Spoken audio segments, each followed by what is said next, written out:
5. Johnson jumps beautifully, as does Charlie O'Brien and the Recar Commodore, and car number 1 stationary on the grid, and everybody just managing to find their way around the Warren Cullen Alan Jones Commodore, which is boiling and has not left the grid. There it is. That's the car that Alan Jones and Cullen, in fact, leaving for England tomorrow to talk to Jones about the preparation of the car and how it's going, as Alan Brown in car 4 slots into 3rd. And if you thought it was noisy here before the start, it's almost unbearable now as the crowd screams and forward to Dick Johnson leading up the back straight. Charlie O'Brien's 4th. He got a great jump from the start, but wasn't able to capitalise on it, and he's back in 4th place. Alan Brown going beautifully to be in 3rd, and look at the way Brock's hanging on to Johnson. There's not a second in that, which was the difference in practice times, but here's some determination and hard driving for you. Then watch them on the straight for speed, with a 3/4 of a litre bigger touring car in the lead. See if it can move away. The flags are out, the crowd's cheering, the arms waving, and it's on for young and old here at Sandown in the Hang 10 400.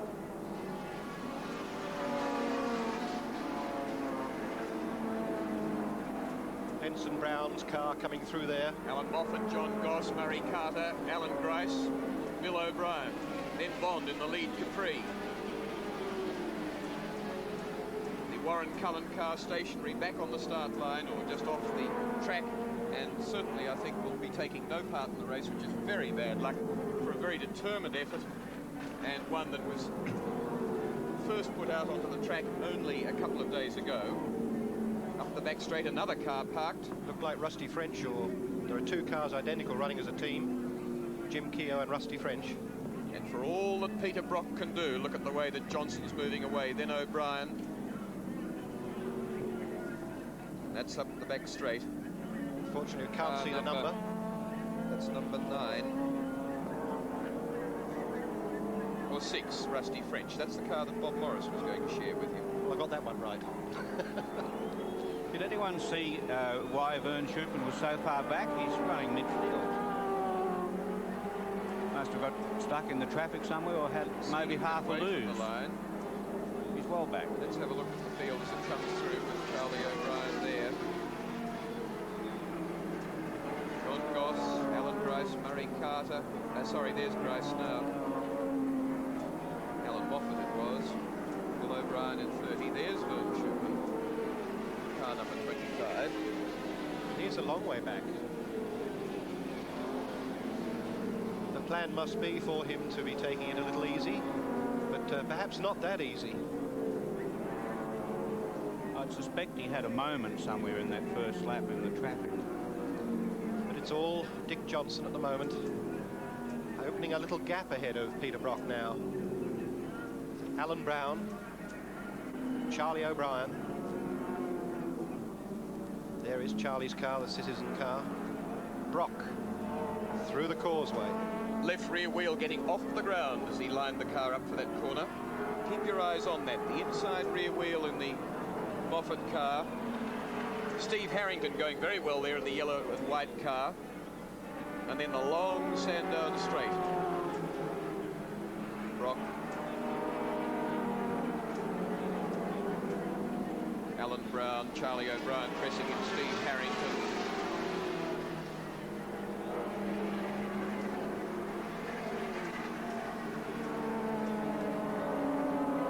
Steve Harrington, Will, is only 19 years old. Drives very well for such an immature young lad. Yes, he does. He's very smooth. A lot of money into it as we look then at Moffat leading Carter. There's an old duo. If Alan Moffat will like that, Murray Carter's prepared to run along with that sort of comment because he started racing motorcycles as he moved out there to have a crack at Moffat up the back straight with the race leader. Just gently easing the car along and Brock losing nothing in the last couple of laps. They've done 3.5, coming up to complete 4, 115 to finish when they complete this one. Look at the lead being built up. And victory signals, or, oh, well, no, for cars that he's lapping, can you believe it, in 4 laps. So, on that basis, the slower cars will be lapped some 26 times by such as Dick Johnson and Peter Brock in the later parts of the race. It's going under Chris Hayer's Volkswagen Golf, the yellow car. Brock's through safely. So it's still Johnson and Brock up the back straight, still with that same gap between the two cars. On those calculations of yours, Will, this race could well be decided by the luck in the traffic. Very much so. Very often the case in these endurance races. Well, with so many cars out on the track as well. The 49-car field is a gigantic field. And look how Brock is losing nothing as Johnson has to lead the charge through the traffic. And inevitably will lose fractions as he does so, and Brock, jubilant, flies the car hard into the corner and onto the main straight and has to make use of every little fraction he can pick up as he tries to keep this big blue Falcon in sight, and does a great job. 1 minute 14 and a half for Dick Johnson in that lap through traffic, which indicates the pace is quite hot. I'd say they lost easily a second on that lap due to the traffic situation. And there's a lot less than a second gap between first and second place. Craig Bradkey, the leader of the 1600 class cars in practices, the car that they've just lapped, the Mitsubishi Lancer. And Brock, I'd say at this stage, making ground on Johnson. How much greater speed now, and physically you can see the gap's no different, so in time it will be therefore closer. How much attention, Leo, will they have to pay to their tyres at this stage in the race? They wouldn't be worrying them yet. And probably as the race gets on and extra rubber gets put down on the road, it will worry them even less, but they'll obviously have a good look at the tyres when they all stop, which is usually at about half distance, as a precaution, and probably would only have to put on, say, a right front tyre from indications of tyre wear yesterday. But they're running the 16-inch tyres, which would run a little bit cooler and obviously wear a little bit less. Look, there's a blown engine in a Gemini, the car 70 there, Colin Spencer's car. And incredible traffic the leading drivers have to contend with, because once Johnson's hit the traffic, well, then they become aware that firstly Brock and then the remainder of the cars are coming through, and they're more alerted to the situation. But in these opening laps, it's to the detriment of the race leader, Johnson. He's the one that's the advanced charge.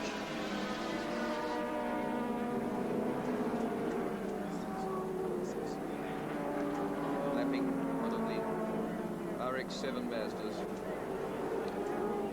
Well, 6 of the 119 laps have been completed. They're on their 7th, and there's no let up in this battle for the lead between Johnson and Brock. Looking at the gap, I think there may not be a let up until this man in car 05 gets right up with Johnson and sees if he can wrest the lead from him, going against all the paper calculations of power and weight of the two cars, but doing a grand job and closer to him now than he was on the opening lap. Do you suppose Brock would prefer to have Johnson lead at this stage, Leo? Yes, well, he's sitting in a very, very comfortable position, and as the race goes on, there are going to be retirements. The traffic will get easier, and at the present moment, Dick is having the hard work of actually having to split the traffic up, and Peter's just driving through the nice hole that Dick leaves behind him. What he's also doing, of course, is putting as much pressure as he can on Johnson.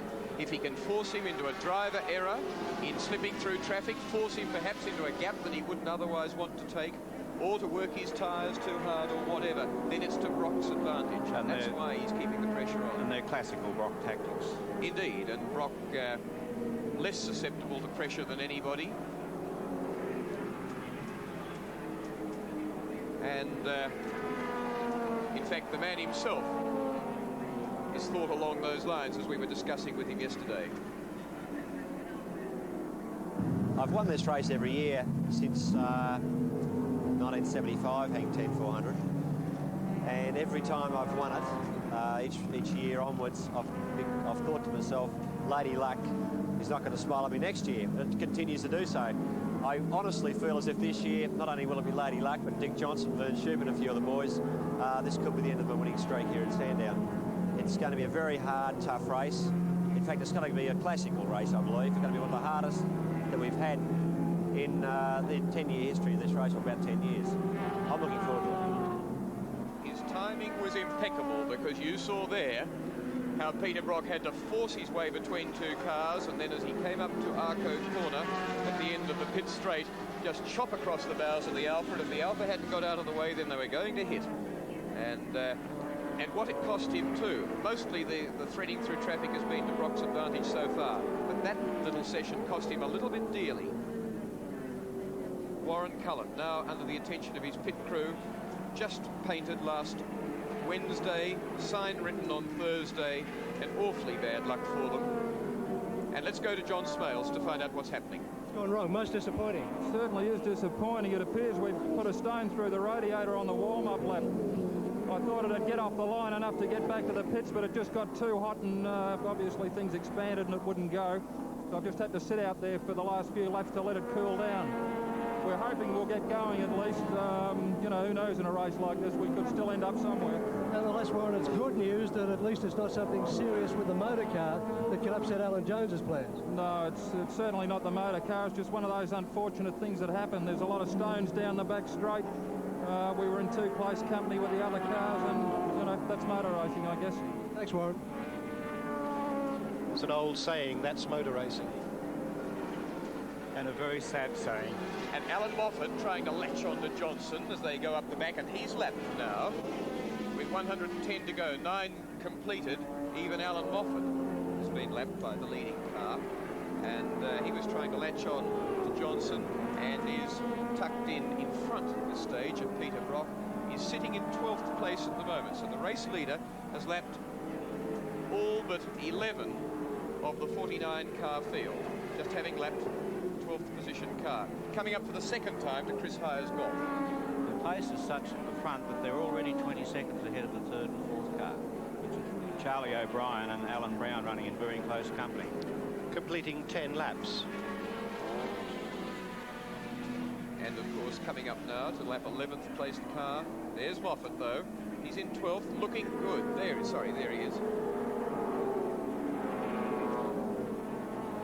Quite a number of the RX-7 Mazdas put onto the track with the peripheral porting arrangement, which gives them just a little bit more power, but which forces them in a class sense to compete against the outright cars. Now we have their third and fourth. That's the gap.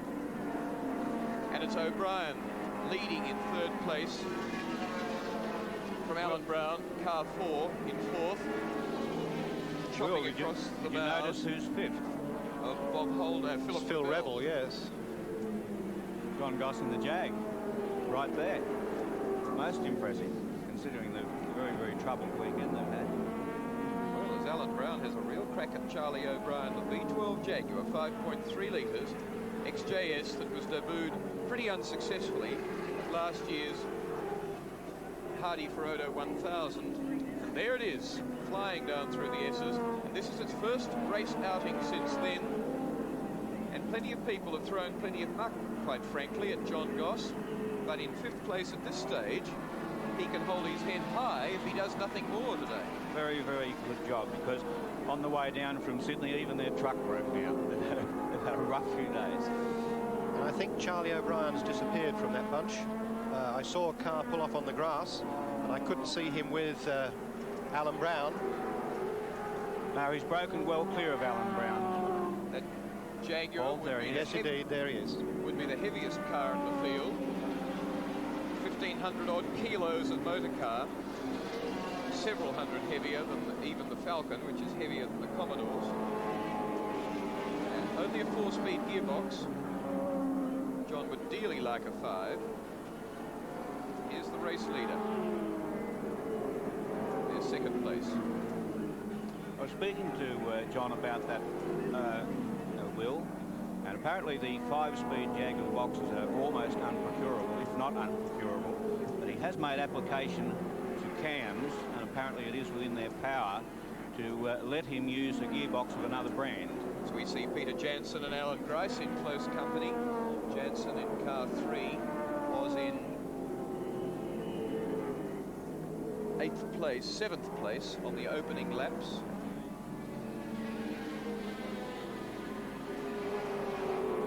Alan Grice, who got that BMW going so well, spitting a bit of fuel for its overflow, but had an auspicious debut for that motor car. That's got a 5-speed gearbox. Fuel injection inline 6-cylinder motor, 3.5 litres. Independent rear suspension as he pulls up alongside Jansen. Here's an interesting contrast. 5-litre V8, 3.5 litre 6. And look at the German car go. And then watch them under brakes.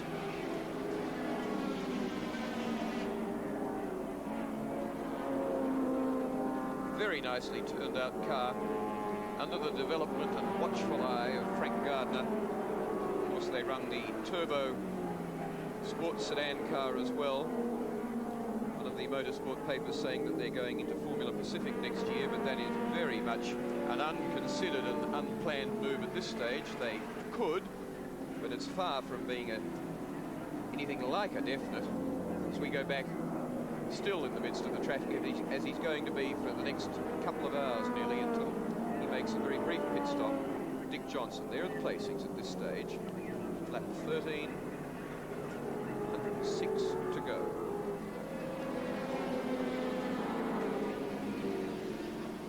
Well, for all that Brock's been trying, you can see from the gap there that he can't stay with Johnson. Thank you, says Johnson, as he laps Steve Masterton and his Capri. Just a wave of the hand as he went up the back straight. John French, his co-driver, who, if they've got enough of a lead, will drive the car later today. Look at the oversteer from that. He came out of there. But they want a fair buffer before they start changing drivers, because they say it takes more time than it does to change tyres and add fuel. And John French, though, convincing Johnson that they must change tyres just as a safety valve, 2 tyres on the at their pit stop. It's Joe Moore's Falcon, the car 30 there, the green car going through there. Keogh into the pits with his Falcon.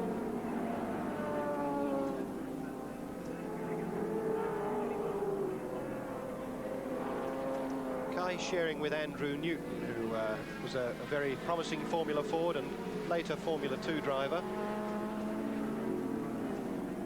One time worked for Frank Gardner at the racing school. Alan Brown has retaken Charlie O'Brien, 3rd place. So John Goss there going through in the Jaguar as the pits already are busy. Probably have some news from John Smales there, who's right on the scene shortly. Jansen. Keogh's car is in the pits. It's been here for 25 seconds so far. It's a reservoir problem of some sort. Something hydraulic is leaking underneath the car. I'll have a chat with Jim, see what it is. Jim, what's gone wrong? We've got a bad miss in the engine, and we've popped the top off our gearbox breather, and that's letting oil onto the exhaust, so we've got combined problems at the moment. Well, Jim, not a very good start for the Bathurst racing 4 weeks time. Well, we're rather satisfied with the way the car's gone to date, but unfortunately right now, not so happy. Jim Keogh, thank you. Jim, a regular competitor in touring car racing now, and in fact he's a lawyer who specialises in motoring business. Our leaders again, Dick Johnson, still with the shadow of Peter Brock, very clear in his mirrors as he goes up the back straight, using every little bit of the suspension of the Falcon. But the gap are rather telling, 2.7 seconds. Not that it's anything like the difference that there was between the cars. Look at the work being put in by Brock on the Commodore. Nothing like the gap that was in their practice times, but nevertheless a very handy one. And one now which Johnson may be able to capitalise on him without Brock stalking him absolutely in the rear vision mirrors. In fact, even between Goodyear Corner and Dunlop Bridge, the gap increased markedly. Johnson now not so much doing the work for Brock as he's cut away from him, Brock having to do his own work. Yes, that makes quite a difference. That makes life a little bit easier, I think. I'm very interested in why Vern Schuppan is so far back. He doesn't seem to be forcing the car to get up. I'm sure he knows exactly what the capabilities of the car are, and he's got a couple more hours to do it. Could he be going to run non-stop, Leo? I don't think they can run non-stop on fuel, Paul, but I'd say that he could certainly be planning to run non-stop for rubber.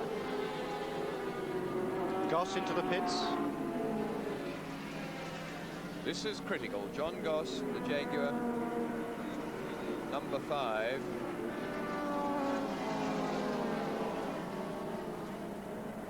Off into the pit area. Already quite a few cars in there before him. John Smales has some news for us in the pits. Bruce Nowacki, the Vern Schuppan car seems to be back a little bit. Is there a problem with it? No, I don't think there really is. I think he might have just got a bad start, and it's just taking him a while to get going. So I think he'd be all right. Are you satisfied in the position he's in? Yes. Yeah. Brock is forcing very hard in second position at the moment. Has he got anything left in here? No, he's trying. He's just looking after it. He'll be right. Give him time. That's right. He committed, Bruce Nowacki, in that, was he? No, well, he changed his answer, actually. In mid-voice, he realised that possibly the sponsors might be watching this telecast. There is the man we were talking about, Vern Schuppan in car 25, not looking terribly tidy, even there at that speed. Presumably some sort of suspension problem, maybe, Leo. Well, he did have obviously some problem because he had a horrible first lap. And whether it's something that he's going to have to live with for the rest of the day, or whether he's just pacing his recovery, as he is obviously very capable of doing, we probably won't know for a little while. But the tactics of that car in the pits are going to be very, very worth looking at. Well, he has Alan Grice very close behind him, with Peter Jansen even closer behind Alan Grice. He's in 8th place. Vern Schuppan in 25, which means Grice is 9th. Jansen there, tucked in behind Grice. Joe Moore Falcon. Peter Jansen, another driver who obviously believes that the pace at the front is too fast and is content to sit back where he is. John Bundy, Norm Carr in the Mazda RX-3, number 69. There's Peter Williams in the very unsteady-looking Toyota Celica this meeting. He seems to be wringing its neck on the corners. He's trying pretty hard. The lap times yesterday were very impressive. And they've changed the colour because everyone in the team became quite convinced that green well, in fact, it's too unlucky. Battle of the Boyne all over, isn't it? They've gone from Ayr to Ulster, from green to orange. The Bundy car.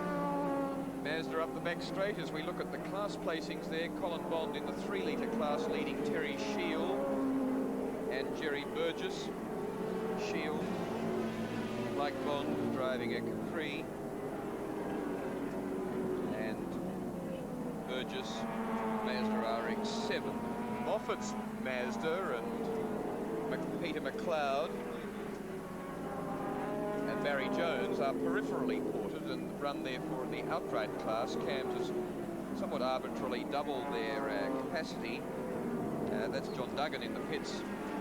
Doubled their capacity from a rated 2.2 litres to 4.4 litres because of the advantage of the peripheral porting. Non-peripheral ported cars such as Burgess 54 run in the 2 to 3 litre class against the Capris. But let's hear from John Smales again in the very busy pit area. And John Goss, who's always enjoyed the Beach Boys, says they weren't good vibrations in the Jaguar. In fact, very bad ones. They've split the oil tank. It's a dry sump engine. The oil tank's right up the back. And as you can see, down pit row at the moment is a whole stream of Jaguar oil. And that's why John Goss has now retired the Jaguar after getting up to 5th position in the race. Daddy took the T-Bird away, perhaps. John's been worried with a vibration in that car. They've been changing lots of things in the transmission all the weekend. I would suspect that they haven't got to the bottom of it, and vibration in the vehicle at speed has probably caused the tank to split. Look at Alan Moffat, Johnson, still as they ever will be in this race. Johnson just holding it tight there as he goes under the Gemini, being driven by White. Have a look here at the contrast between the car that Moffat's moved into, away from a Falcon, up the back straight, the RX-7 Mazda, a car which he hopes in a long race such as this or at Bathurst will come into some very respectable placings, and says, I'll try and take advantage of his slipstream up the back straight, but there you can see the difference in the power. But Moffat said if we could get into the first 6 outright by the end of the race, he'd be very pleased, and he'd have every right to be too. He qualified 14th fastest.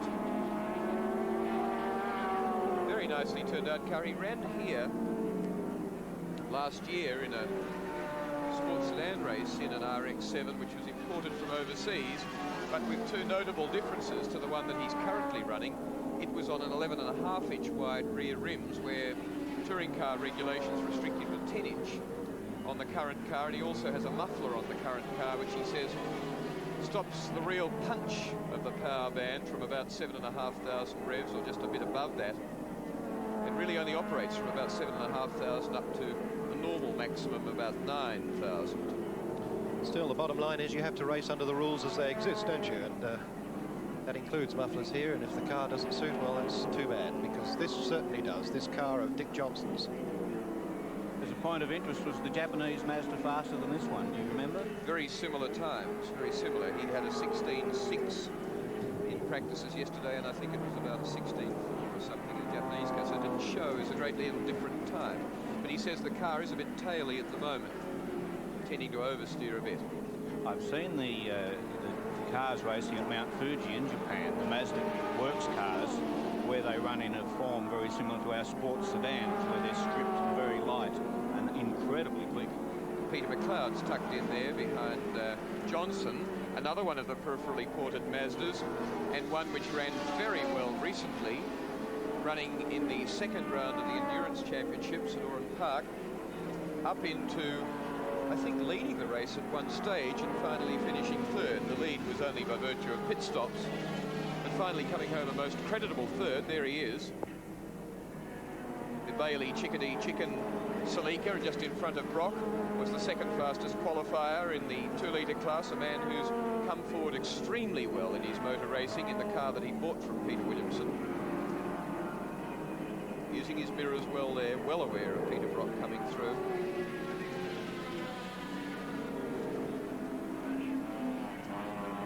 Warren Cullen still battling on with the hot Commodore.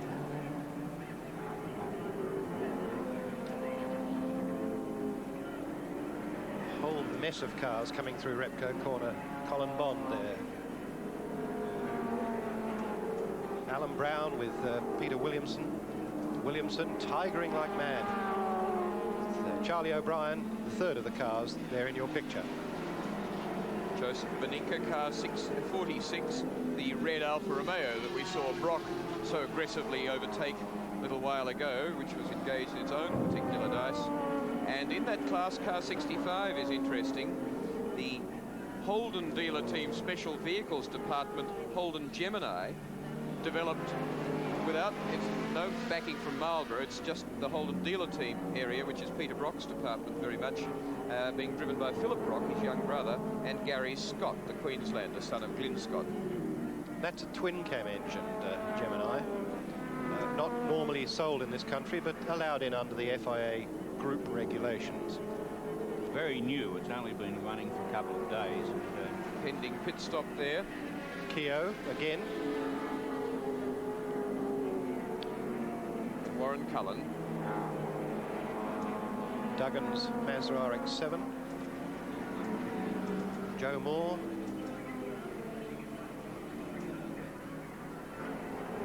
There's the Beninka Alpha, yes, just behind the Gemini we were discussing only a moment ago. With split pin driving it. No, that's Gary in the car at the moment. Oh. Paul, yes. He looked tall enough to be split pin. It's a delightful handling car. I was watching it yesterday, and Gary's absolutely ecstatic about the way it behaves. I'd say through the corner off the end of the straight, it was the fastest car that I saw. Let's have a look at how it goes down through the S's, particularly if it keeps company with bigger cars such as the Commodore just blasting through there.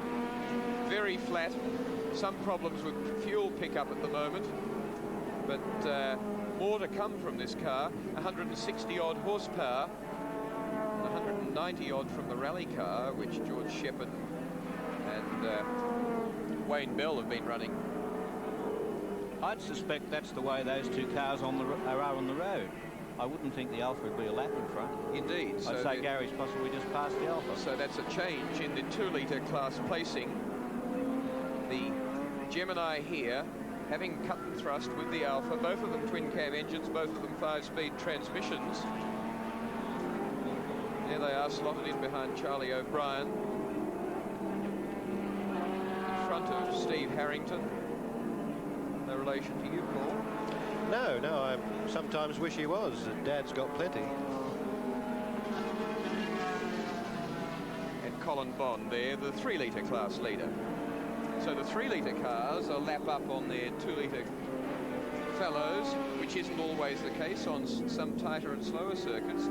Sometimes the 2-litre cars can be really in there threatening with the Capris. And then, of course, in the outright class, still the situation of Dick Johnson, the Queenslander, leading in car 17 from Peter Brock, car 05. There's Johnson. Let's have a look at Brock. There he is. Not much in it, but just enough to relieve the pressure by a fraction on Johnson. Coming up to lap Peter Jansen and Alan Grice. Give you an idea of the lap times they're doing, and an 11.9 yesterday was equivalent to 155.7 kilometres an hour average speed around here, and a 114, which is more in the area. What they've been lapping at so far is 151, so they've dropped about 4 kilometres an hour average speed around the circuit. Well, we're approaching only quarter distance.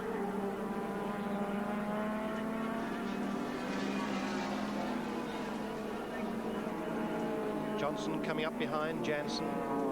Jeffrey can barely hear you. Can we have more volume?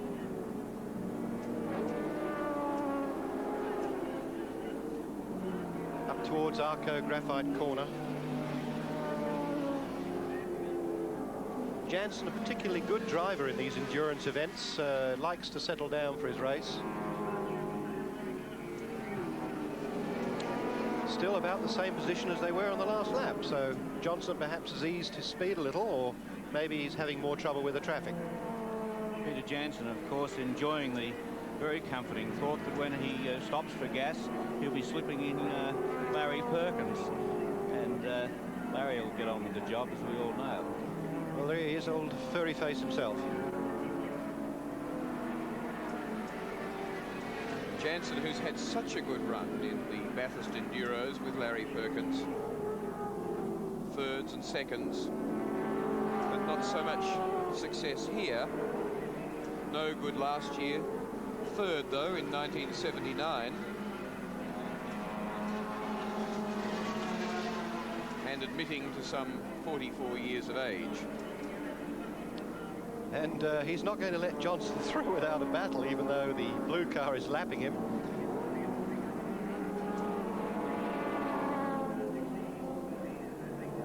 Now for Grice, who's the next car up. Johnson just winding the passenger side window down a little bit. You can see it's just open enough to let some air in. Wouldn't do anything to help the speed of the car through the air. The buffeting and disturbed air that would create would be detrimental only fractionally to its speed. But Johnson obviously wanting a bit of cool air in the car. And Grice trying to show as he goes under the Beninka Alpha down through the S's that the big cars better watch their P's and Q's on the tight stuff, because he's every bit as competitive as they are. That's the lesson he's trying to hand out.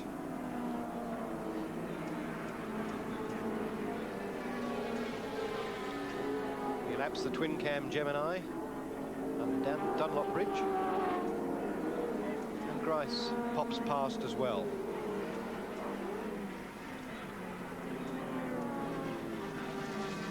And in the pits, Ron Wanless with the second of the two Ricard team cars. Or it's in fact Scotty Taylor driving the car and Kevin Kennedy. Ron Wanless usually drives that particular machine. Dick Johnson at Arco corner. And not very far off flapping Vern Shupin. There is Shupin, the head of that bunch. Johnson right behind them. Coming up on Peter Williamson's Celica, the orange car. Swoops past the Celica. Blue flags flying. Down through the S's. There's Shupin. There's Johnson. Just one more back marker between them. So let's have a look down through the placings. As with the leading cars out on their 28th lap, 91 to run, we have Johnson from Brock, from Alan Brown, still in third place in car 4, still fourth place car 2, Charlie O'Brien, fifth place car 27 is Steve Harrington. So a lot of Commodores up here in the front-running cars. Then the Ron Wanless, Ralph Radburn car number 16, Commodore number 16, should be next, but was in the pits as we saw. The Clive Benson Brown car, number 11, and he shared on one occasion at Adelaide with Larry Perkins, and on this occasion he's sharing with Gary Rogers. And it's taken over a lap for him to get alongside Vern Shupin, but there he goes. The second of the Holden dealer team cars now a lap down. Whatever Vern's problem is, it's not straight line speed, because Dick only just got past it. It definitely looks like some sort of a shock absorber problem, or maybe a spring problem. The car isn't balancing terribly well in the corners. Or maybe calculated tactics. Could be. Bruce Nowacki wasn't saying.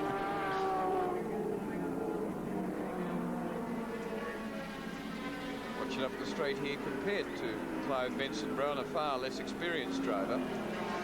Very successful and wealthy businessman, Benson Brown, but very inexperienced in motor racing. In fact, that's the next Holden dealer team car he's driving.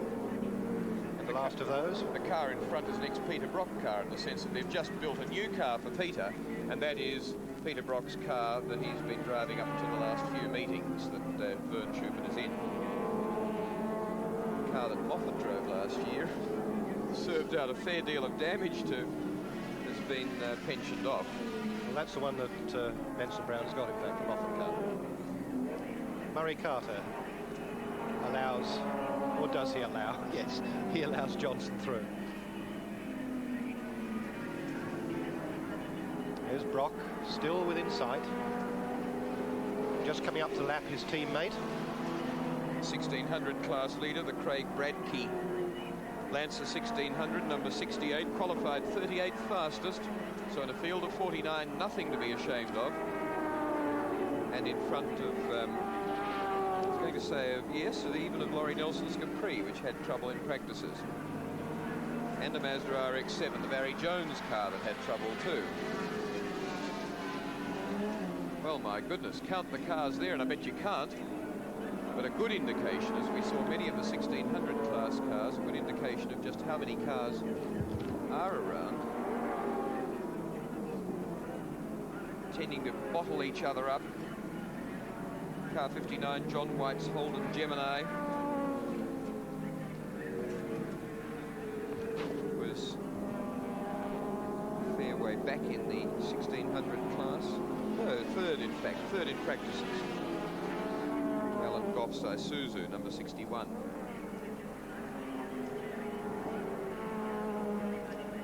Williamson, though, up the back straight. He's got a new Formula Pacific car coming too, as we look at Bradkey, leading that 1600 class.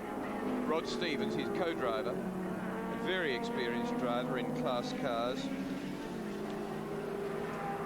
And in fact, let's hear from Craig Bradkey as to what he feels about the Hang 10 400. Commodore, which was the car Alan Moffat drove last year. Well, perhaps perhaps we should hear from Gary Rogers instead.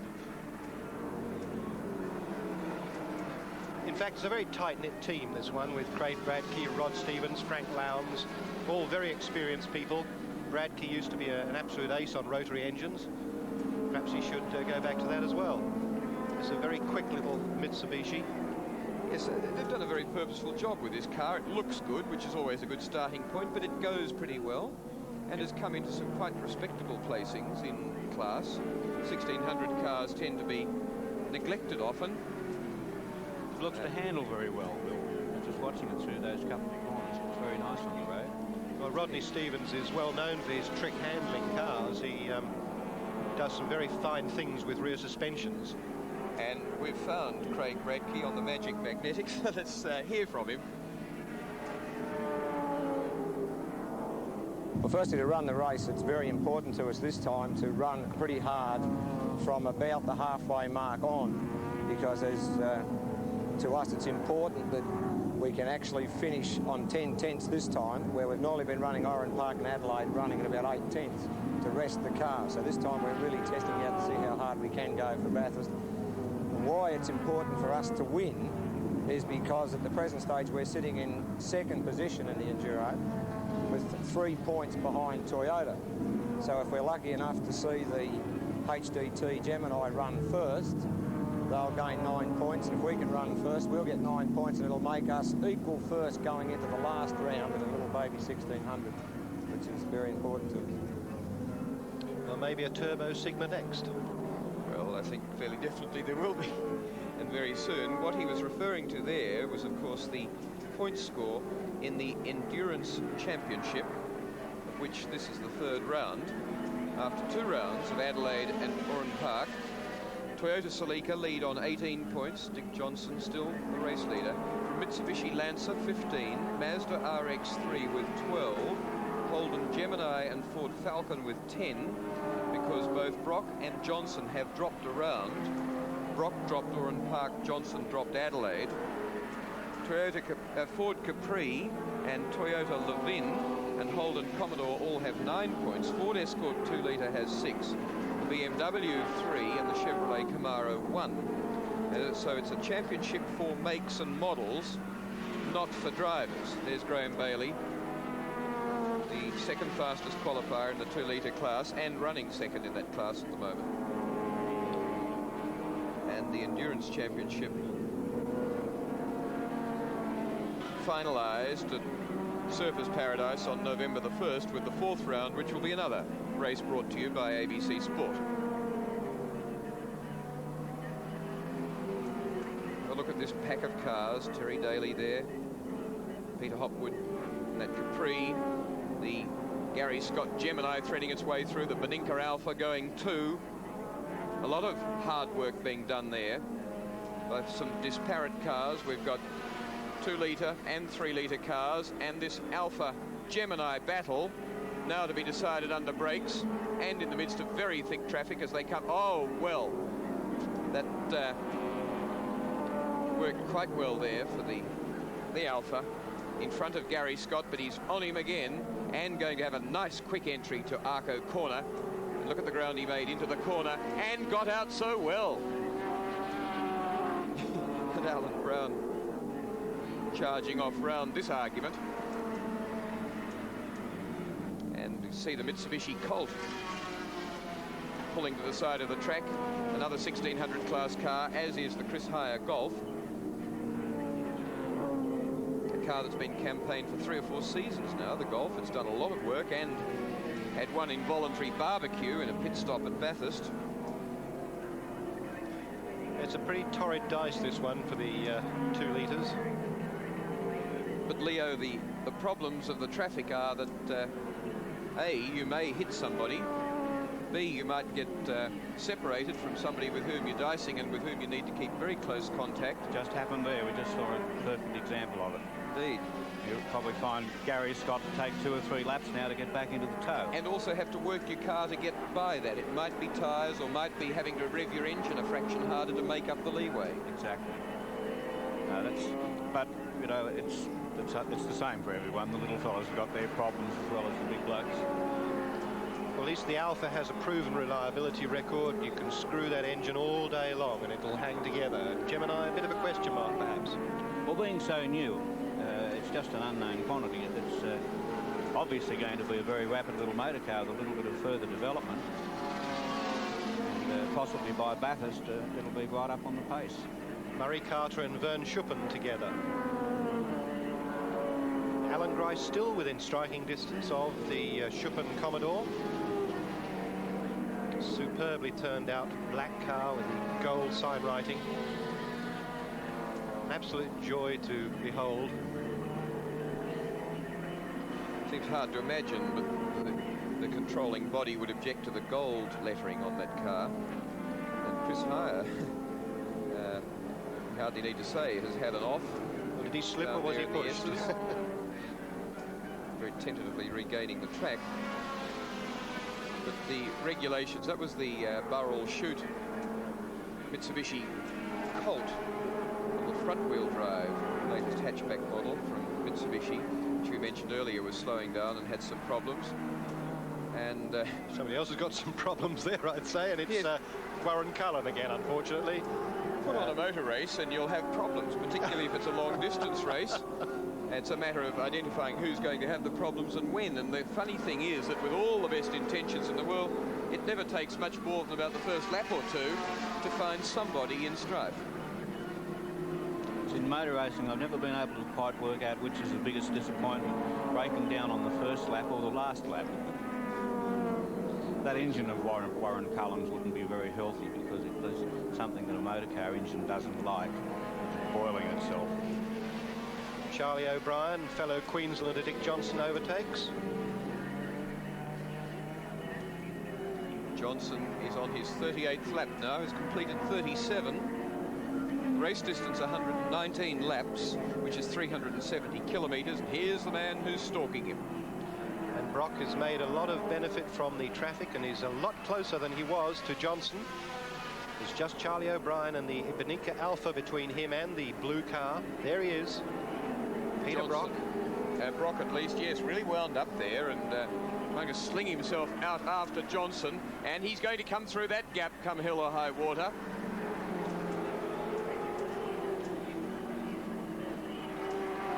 Charlie O'Brien's going to stay with him, he hopes. And notice, too, the Gemini is ahead of the Alpha once more.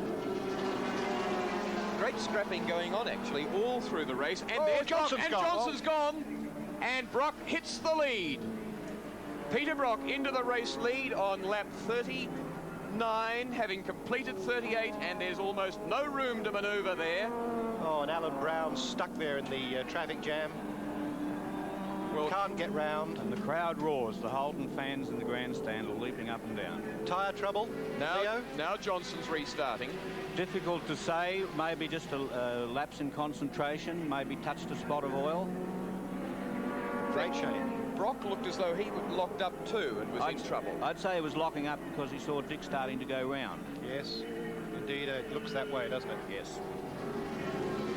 Well, a mistake by Johnson there, or maybe an unavoidable mistake, but it's given Peter Brock a very commanding lead.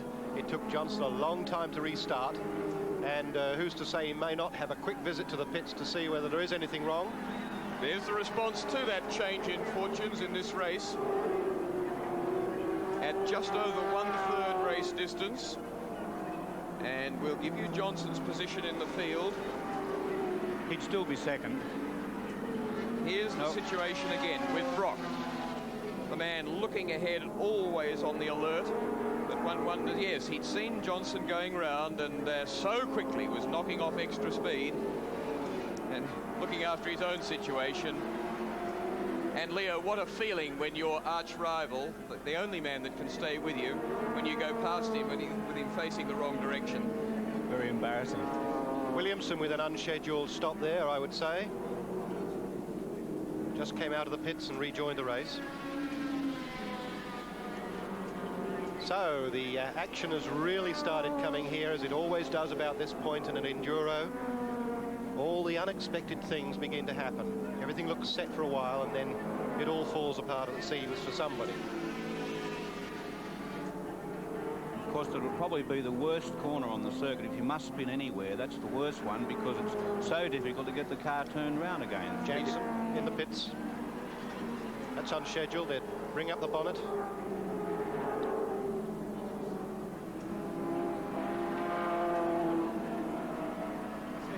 Larry Perkins there coming round, possibly hopeful of getting a drive. Asking what the trouble is.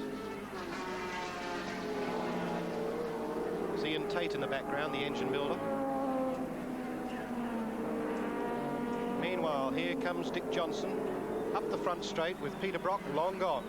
Clive Benson-Brown there on the outside of the straight. Car number 11 going to the pit area as Johnson comes through. John Smails has some news for us. 45 seconds down on the Peter Jansen stop. Peter, what's wrong? Oh, the brakes have jammed on. The bloody what's-her-name spitting out down there. The twit pricked up the whole field. Our brakes have jammed on solid. Just coming into there. Well, it's the luck of the game. I think I'll have a cherry ripe. Every year he gets that one in. And there's Warren Cullen. I really don't think Dick Johnson did it on purpose, did he?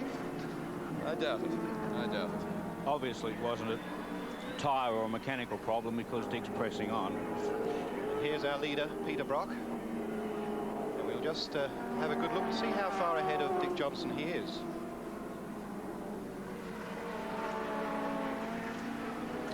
Probably a good place to do that would be in the S's.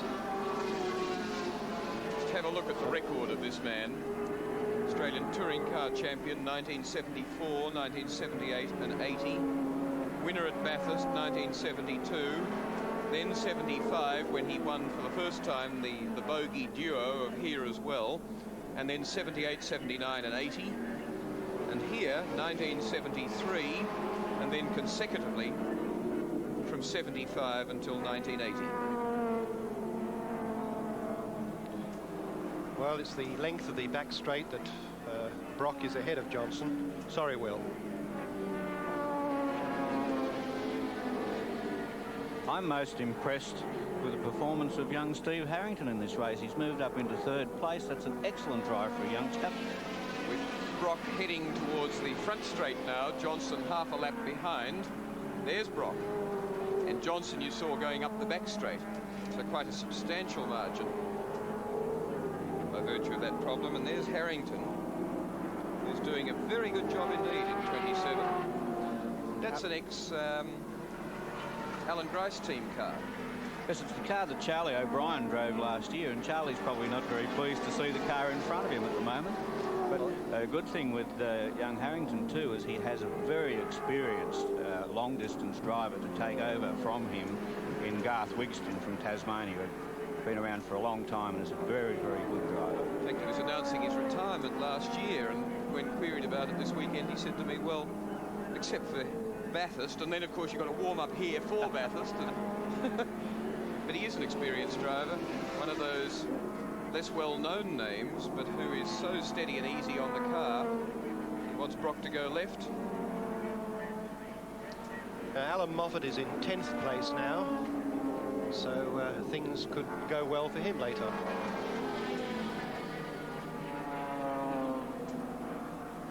Brock wanting to ease the car up the straight and have a little bit of slipstreaming.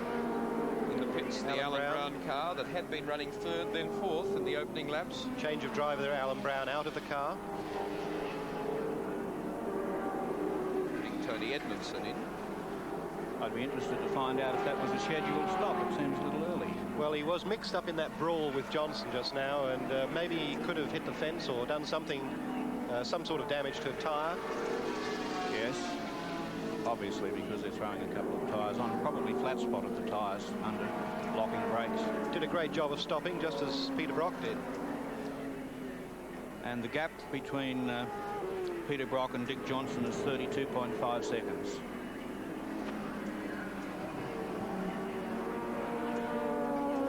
Johnson. There's Brock coming out of Goodyear corner, so he's still in fact increasing slightly. Johnson was going into Arco corner.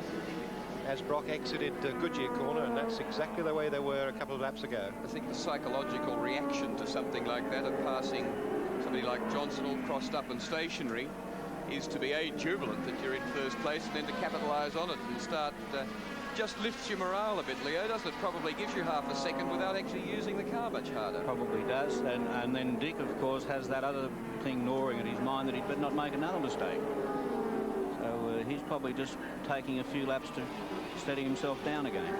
Peter's corner can catch out some good people, as it caught out Alan Moffat just there.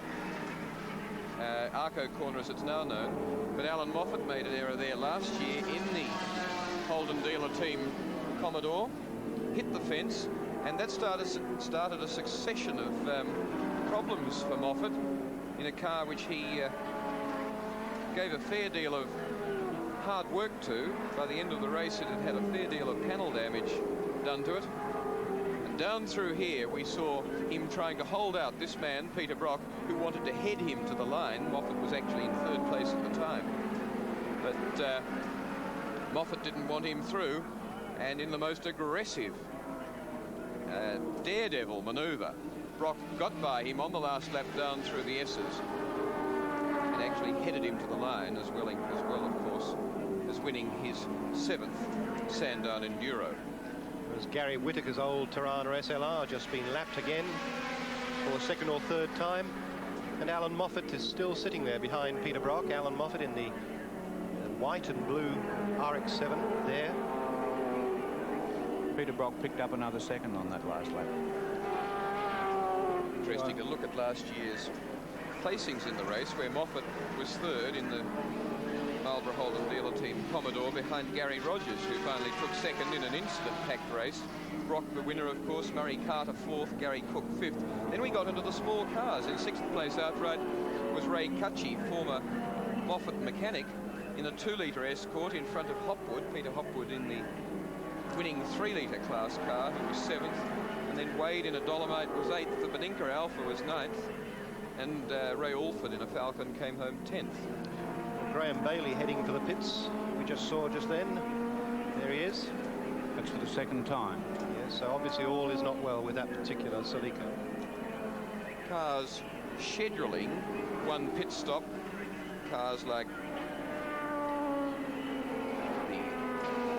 Dick Johnson and Peter Brock, Falcon and Commodores, planning to pit around 70-odd laps. But of course it doesn't much matter if you make it at this end of the race, which is what some of them at least are doing.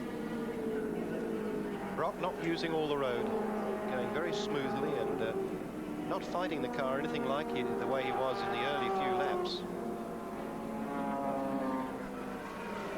Those turbo discs on the wheels, designed with two purposes. One, to get better airflow over the wheels, improve the drag coefficient of the car, but also to improve the airflow over the brakes and therefore brake temperatures.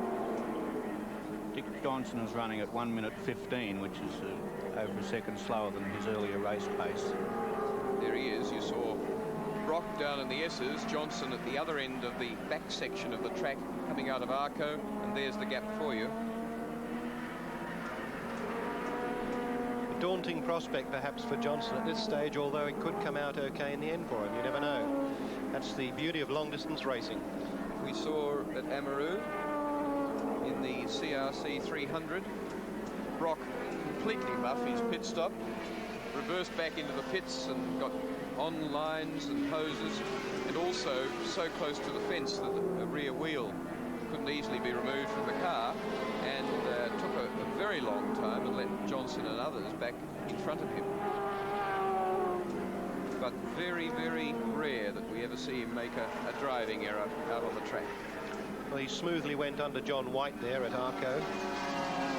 It's going to obviously affect the nervous systems of the two respective pit crews, because they probably both realise that they could well be the major factor in which one of these cars wins this race. Certainly was. The pressure was on them while Ever Johnson was running just in front of Brock, and there were only seconds in it. It's not doing my nervous system a great deal of good, I can tell you that. It's getting It's fairly easy easy to lose half a minute in the pits. You only need a wheel nut to jam or strip a thread or have a problem like that, and those seconds tick away. In fact, I'd say they'd be the longest seconds in the world to a motor racing driver, are those seconds that tick by while you're waiting for the crew chief to say go again. Seems to take a half an hour. 3 litre class cars, Colin Bond, Terry Daly, Capri's, Jerry Burgess in the non-peripherally ported Mazda number 54 RX-7.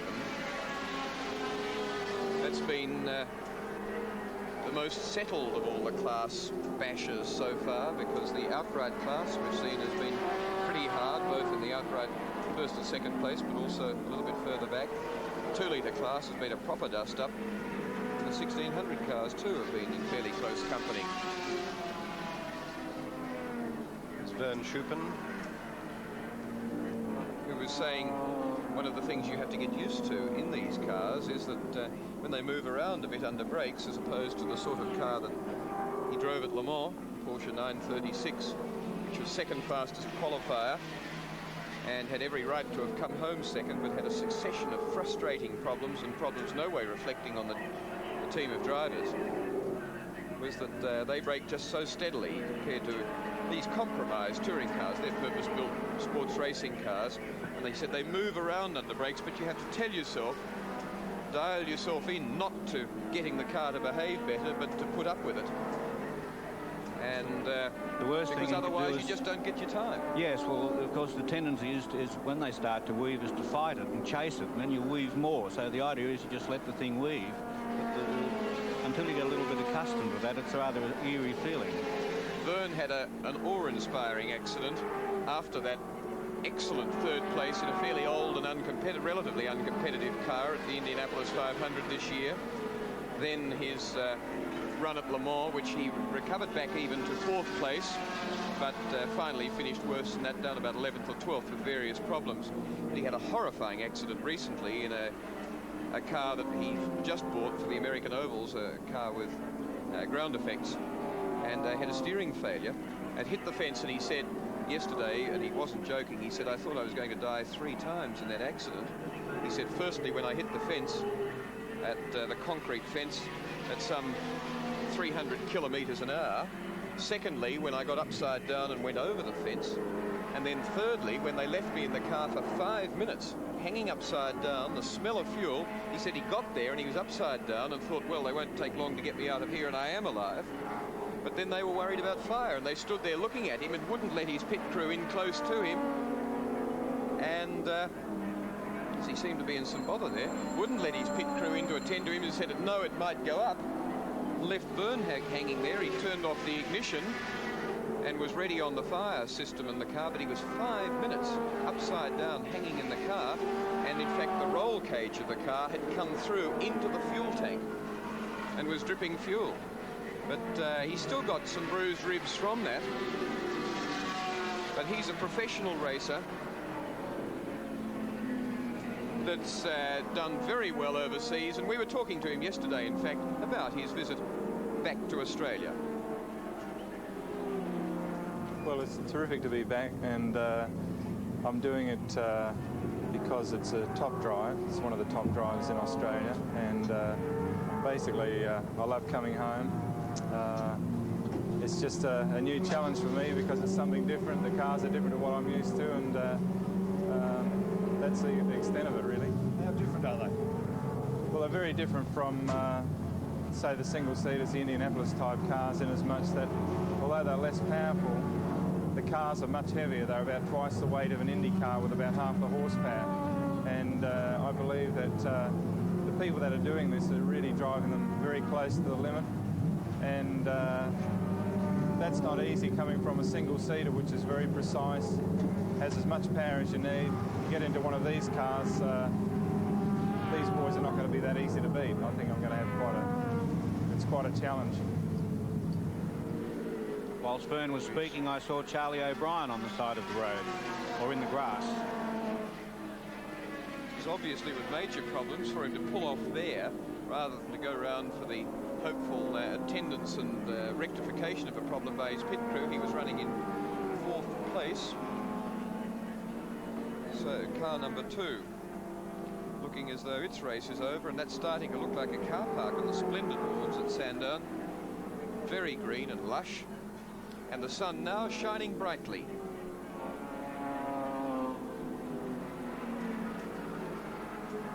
The race leader need hardly be said. Peter Brock 05, 51 laps completed, 68 to go. Getting on towards half race distance, doing it in the impeccable Brock style. It's interesting to take a ride round with top touring car drivers, because the cars these days look so steady on the track and don't move around a lot.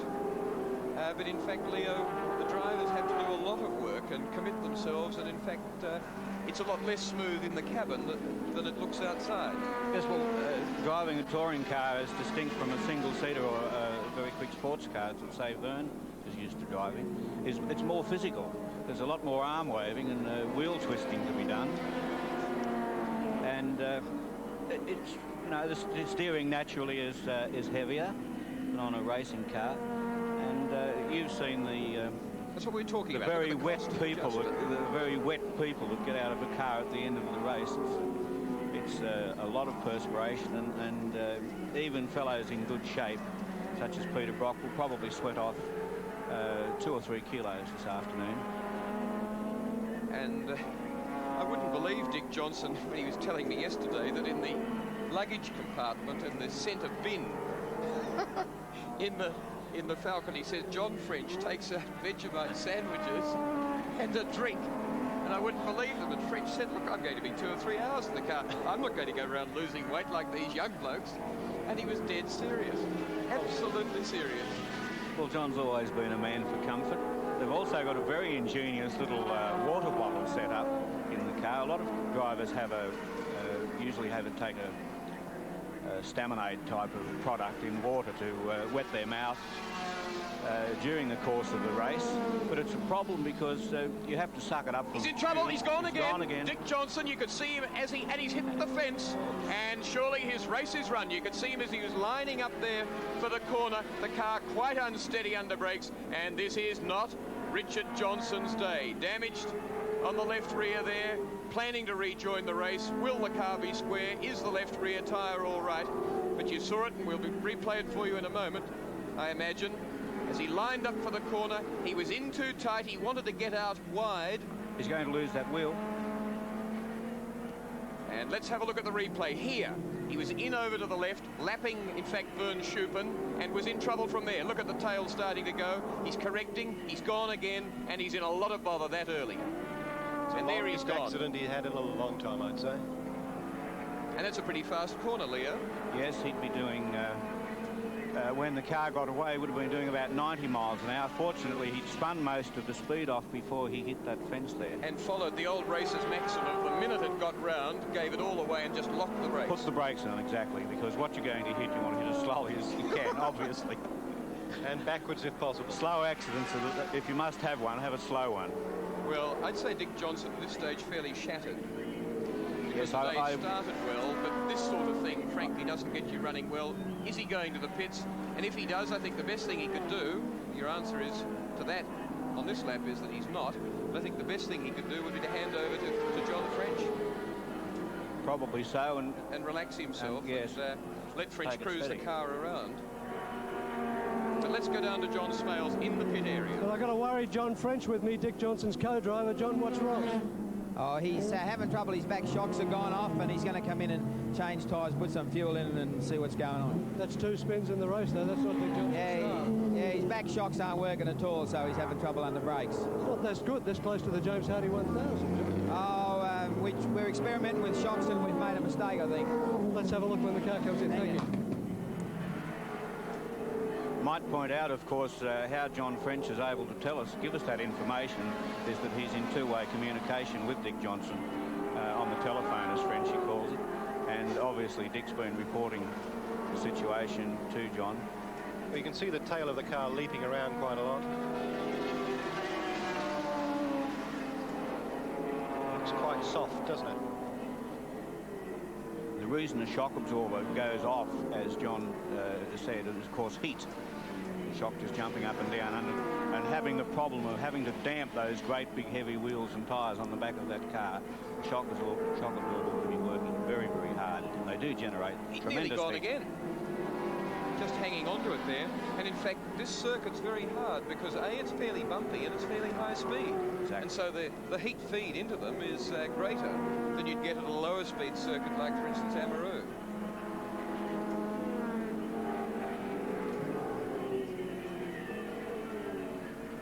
So with no Falcons to back him up, none other than Johnson qualifying in the top 10. Murray Carter and others running well, but having to rely on reliability, whereas, of course, Brock has had quite a coterie of Commodores lined up behind him, ready to join him in pressuring the forwards. Colin Bond, lead Capri in there behind Johnson. And very soon we'll be headed to the pits so that the race situation sees the Steve Harrington Garth Wigston Commodore, number 27, in second place, and the Murray Carter Falcon working its way steadily forward. Car 18, having said it wasn't in the top 10 qualifiers, it was 12th qualifier, but is now very nicely placed, third outright. And then in behind him, the Alan Grice BMW, the pit crew, the Johnson pit crew though, and his wife Jill, they're in radio contact with him. Let's see if we can see her talking to him. But Alan Grice in the BMW is in fourth place outright. The Schuppen car, number 25, is fifth, and Johnson is sixth. Number 42 to the pits, John Duggan, the RX-7 Mazda running in the 2 to 3 litre class.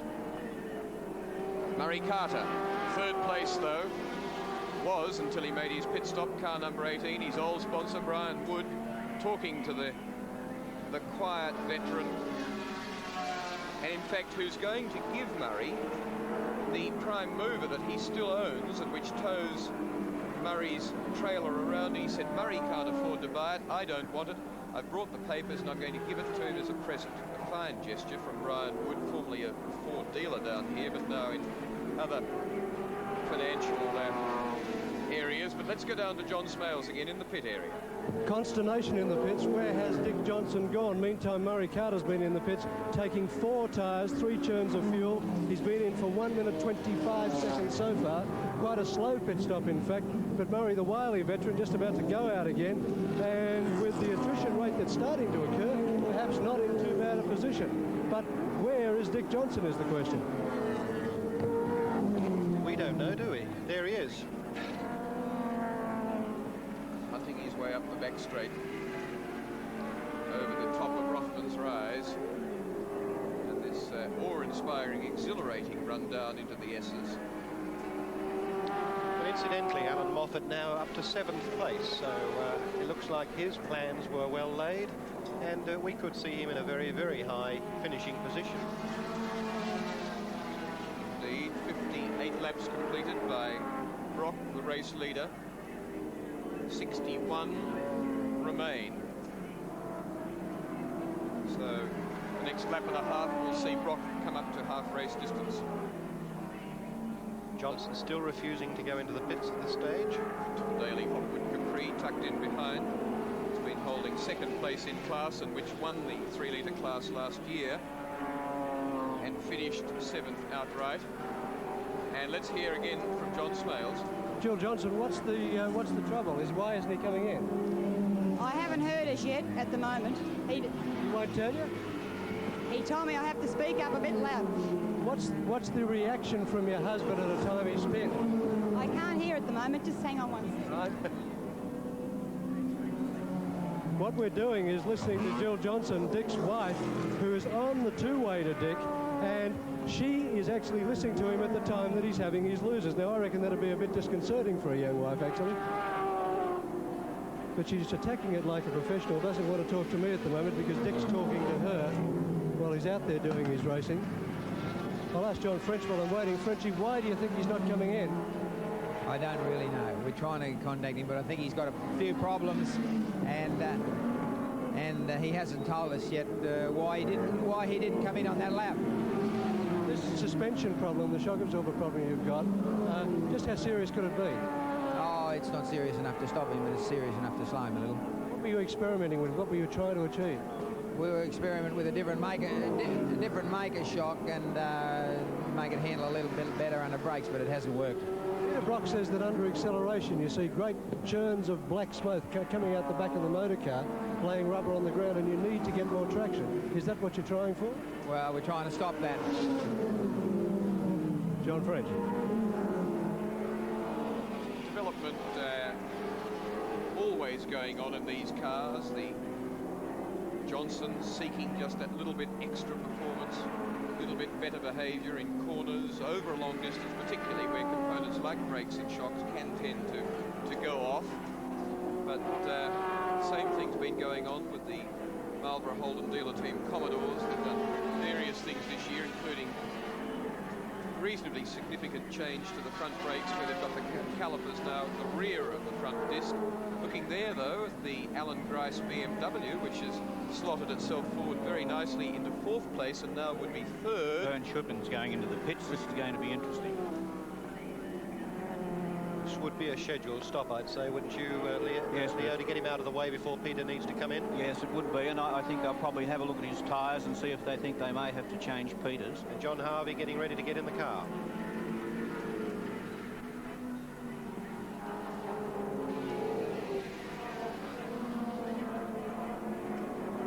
Out gets Schuppen. See what Leo meant about it being slow to change drivers. It does slow down the stop. 45 litres of fuel going in the rear in the meantime. And the man that was up in the commentary box with us here last year and was fairly frustrated in being here with Alan Moffat taking over the car, and was particularly unhappy to see the damage being done to the car, and now will be delighted to be in the seat, stroke it along in the way that this experienced driver can do. Second placed car up until this point, Steve Harrington in car 27 into the pits. So only the race leader among the major cars, and Grice, who will now move up to second in the BMW number 44. But let's hear from John Smales in the activity pit area. John Harvey smokes out of the pits in 55 seconds. That was a slow stop for the dealer team. They usually do it in less than 30. But nonetheless, not a bad stop when you consider that all 4 tyres were changed on the motor car. Back up here with second place, it's young Steve Harrington, the Queensland driver, getting out on the motor car. The experienced Tasmanian Garth Wixton getting in. They've been in the pits for 30 seconds so far, fighting for second position. They're putting only 2 tyres on, the 2 right-hand tyres, and 3 churns of fuel, each churn of fuel weighing 40 kilograms, a hard thing for the pit men to lift. It contains 42 litres of fuel. Harrington briefs Wixton on what's going on the track, and I'll grab Harrington as soon as Wixton's gone. He takes reverse gear, not the way to go, and he's gone in 50 seconds. Steve Harrington, you're in second position. That's not bad for a young man. Well, tell you what, it's not easy out there. You're up against some very, very experienced competitors. Just how hard has it been for you? Sorry, I couldn't hear you then. I said you're up against some very experienced competitors. How hard has it been for you? Out there today or in... Yeah. Well, we've got a problem with the gearbox. It's jumping out of second gear. In a Dandy Road corner, I can't get second gear at all. So it's making it slow, but apart from that, it's going well. It hasn't been all that hard. When it's jumping out of gear up there, that's a terrible corner for it to do. It's probably the worst place of the whole track for it to drop out. What do you got to do? Steer one-handed and hold it? Yep, you got to hold it in with one hand and steer with the other. How's your hand at the moment? Sorry? How's your hand at the moment then? Oh, it's all right. This one's a bit sore. Yeah, Steve Harrington, thank you, and we hope you stay up there in second. Race leader Peter Brock, 05, as he comes round on his completing his 63rd, starting his 64th, and with 56 to go into the pit area. A good lead, but over the Alan Grice BMW number 44, which is second. The Johnson Falcon now, incredibly, with 2 spins, is back up to 3rd place. Brocky, how's it going? Brocky's trying to take a drink at the same time. He's on board drinking stop. He's getting some Staminate into him, some stuff to keep him fit. How's it going, Peter? The car feels very good. No problems at all? No. You must be happy to see Johnson back where he is. Yeah, but he'll come back. Peter Brock is stuck into it. He has been in the pits now for 35 seconds. They've dropped 2 tyres down so far. He's doing a full tyre change. So 3 out of 4 he's done. The fuel is already done. Johnson's gone past, and Brock smokes out of the pits. He takes 2 of his tyres as he goes. 2 of the tyres that were removed from the car, he runs over them, and he was gone in less than 45 seconds. Well, Johnson's back in the lead, albeit for only a few moments. So Alan Grice will be in front of Johnson at this stage. But in fact, just check our lap chart too, because Will, you were asking me before about the physical effort required to drive one of those motor cars, and we just saw a fit young man puffing as though he just run for 60 laps. Indeed. Dick Johnson here, but of course with a pit stop to come, Brock chasing. Let's have a look at this gap. And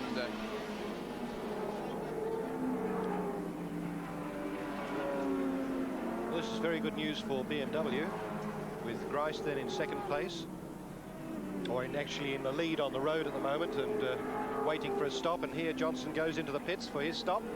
This will be an important one. Brock retaining his lead despite that pit stop. He did indeed. It's very difficult at this point in a race to keep a total track on the positions.